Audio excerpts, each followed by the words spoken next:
बिहान योजना की सक्रिय महिलाओं का एक दिवसीय हड़ताल। छत्तीसगढ़ में बिहान योजना की सक्रिय महिलाएं सीआरपी आज एक दिवसीय हड़ताल पर रहीं। महिलाओं ने सरकार से अपने हक की आवाज़ बुलंद करते हुए कई मांगे रखी। महिलाओं ने सरकार से न्याय संगत वेतन, सरकारी कर्मचारी का दर्जा, यात्रा भत्ता और नियमितीकरण की मांग की है। साथ ही उन्होंने चेतावनी दी है कि अगर जल्द उनकी मांगे नहीं मानी गई तो उग्र आंदोलन किया जाएगा। जी, हम लोग राष्ट्रीय ग्रामीण आजीविका मिशन में सक्रिय महिला का काम करते हैं। हम लोग जमीनी स्तर से पंचायत विभाग में हर पंचायत में काम करते हैं।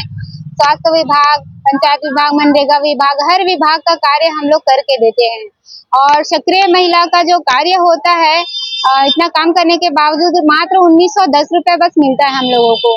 अब ये बोला जा रहा है कि हम लोग तो पहले 3 साल फ्री में काम किए कि आप लोगों का ट्रेनिंग पीरियड है, ऐसे करके बोला गया। 3 साल तक फ्री में काम करने के बाद हम लोग अब 10 साल, 5 साल, 8 साल हो गया कार्य कर रहे हैं। उसके बाद बोला जा रहा है कि सिर्फ एक पंचायत में एक सक्रिय महिला रहेगी करके। ये हमारे साथ बहुत अन्याय हो रहा है। तो हम लोग ये बात को वापस लेने के लिए बोल रहे हैं। और जब हम बात करने के लिए गए तो बोलते हैं कि हमारे पास, राज्य के पास पैसा नहीं है, फंड नहीं है सक्रिय महिलाओं को पैसा देने के लिए। 1910 रुपये बस मिलता है। उसमें हम लोग अपने पर्सनल मोबाइल में 15,000 के मोबाइल में 350 रुपये का रिचार्ज करके हम लोग ऑनलाइन पूरा काम कर रहे हैं। ऑनलाइन भी करते हैं, ऑफलाइन भी काम करते हैं। और ये सारा प्रशासन का काम करने के बावजूद ऐसा जवाब हम लोग को मिलता है। ना सम्मान मिलता है, ना ढंग से मानदेय मिलता है। उसमें भी 1910 रुपये में हमारा 400-500 रुपये काटा जा रहा है। हमारी जो मुख्य मांगे है वो हर महीने 5 तारीख को हमारा मानदेय मिलना चाहिए और सम्मानजनक वेतन हम लोगों को मिलना चाहिए। जितना भी हम लोग काम कर रहे हैं ऑनलाइन, उसका तत्काल पैसा मिलना चाहिए, यात्रा भत्ता मिलना चाहिए, नेट खर्चा मिलना चाहिए और नियुक्ति प्रमाण पत्र मिलना चाहिए, नियमितीकरण होना चाहिए। इन मांगों को लेकर के हम लोग आज एक दिवसीय धरना प्रदर्शन में हैं। मेरा नाम पद्मा पाटिल है, मैं सक्रिय महिला संगठन की प्रांत अध्यक्ष हूँ। मेरी सरकार से सिर्फ यही विनती है कि जो मेरी सक्रिय बहनें हैं, एक गांव में 2 सक्रिय महिलाएं हैं, उनको रहने दिया जाए, क्योंकि सब अपने अपने कार्य क्षेत्र में अच्छे से कार्य कर रहे हैं। सभी सक्रिय महिलाएं जो हैं अपने गांव स्तर में रीढ़ की हड्डी, हमें बोला गया है कि आप लोग रीढ़ की हड्डी और विहान की, तो आज की रीढ़ की हड्डी को तोड़ा जा रहा है। जब 2 कर रहे हैं तो उनको करने देना चाहिए। और एक और हमें कहना है सर कि हमें यह अभी तक के तो सिर्फ हमारे केंद्र सरकार से और जिला से हमें वेतन मिल रहा था, भत्ता जो भी हमें मिल रहा है, लेकिन हमें अभी ये सुनने में आ रहा है कि आपको जो वेतन मिलेगा वो आपको आपके ग्राम संगठन से मिलेगा। ग्राम संगठन में तो हमारी इतनी आवक है नहीं है। एक तो हमें 50 पैसे में हमें क्लस्टर संगठन को भी देना होता है और 50 पैसा जो होता है उसमें भी हमें अब 25 पैसा ही बस क्लस्टर संगठन में रखने को कहा जा रहा है।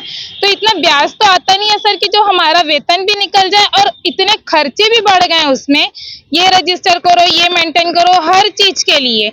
तो हम कहाँ से हमें पेमेंट देगी हमारी ग्राम संगठन भी। तो सर हम यही निवेदन करते हैं कि जो हमारा पेमेंट जहाँ से आ रहा था वहाँ से आता रहे, और हमारे जो मूलभूत आवश्यकताएं हैं जो हमें भत्ते के रूप में दी जाती है, जैसे हमारा यात्रा भत्ता है, मोबाइल का खर्च है, वो हमें बढ़ा के देना चाहिए। और ये भत्ता 1910 रुपया किसी का भी वेतन नहीं है। मैं सरबजीत खुटेल, ग्राम पेंडी तरे की सक्रिय महिला हूँ और मैं धमदा ब्लॉक से दारगांव क्लस्टर की सक्रिय महिला हूँ।